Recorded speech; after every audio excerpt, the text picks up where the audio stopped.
দফা দাবিতে সংবাদ সম্মেলন করেছেন 18তম শিক্ষক নিবন্ধনে চূড়ান্ত সুপারিশ বঞ্চিতরা। সকালে ঢাকা রিপোর্টার্স ইউনিটিতে এক সংবাদ সম্মেলনে চাকরি প্রত্যাশীরা জানান, ইতিপূর্বে শিক্ষামন্ত্রীর আশ্বাসের পরিপ্রেক্ষিতে এবং বর্তমান ভারপ্রাপ্ত চেয়ারম্যানের প্রতিশ্রুতি অনুযায়ী শূন্যপদ সংরক্ষণের কথা থাকলেও গণমাধ্যমের বরাতে তারা জানতে পেরেছেন কলেজ পর্যায়ে মাত্র 75% পদ সংরক্ষণের সিদ্ধান্ত নেওয়া হয়েছে। এটি তাদের ভবিষ্যৎ ও ক্যারিয়ারের জন্য চরম হতাশাজনক। তারা আরও জানান, এই প্রতিযোগিতামূলক পরীক্ষায় 3টি ধাপে উত্তীর্ণ হওয়ার পরও বিজ্ঞপ্তিতে বিষয়ভিত্তিক শতভাগ শূন্যপদ যুক্ত না করা এবং পূর্বে সুপারিশপ্রাপ্তদের বারবার আবেদনের সুযোগ দেওয়ার কারণে তারা চূড়ান্তভাবে উত্তীর্ণ হয়েও সুপারিশ পাননি।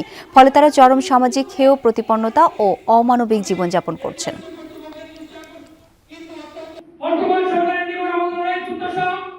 শিক্ষামন্ত্রী মহোদয় আমাদের অনেক প্রত্যাশা। আশা করি মাননীয় শিক্ষামন্ত্রী মহোদয় শিক্ষা উন্নয়নে একজন মানুষ, তিনি আমাদের বঞ্চিতদের আর্তনাদ শুনবেন, বঞ্চিতদের কথা বিবেচনা করে যোগ্য প্রার্থীদের দ্রুত সময়ের মধ্যে সুপারিশ করবেন। 6000+ বিষয়ভিত্তিক শূন্যপদ যুক্ত করে দ্রুত সময়ের মধ্যে সুপারিশ করবেন।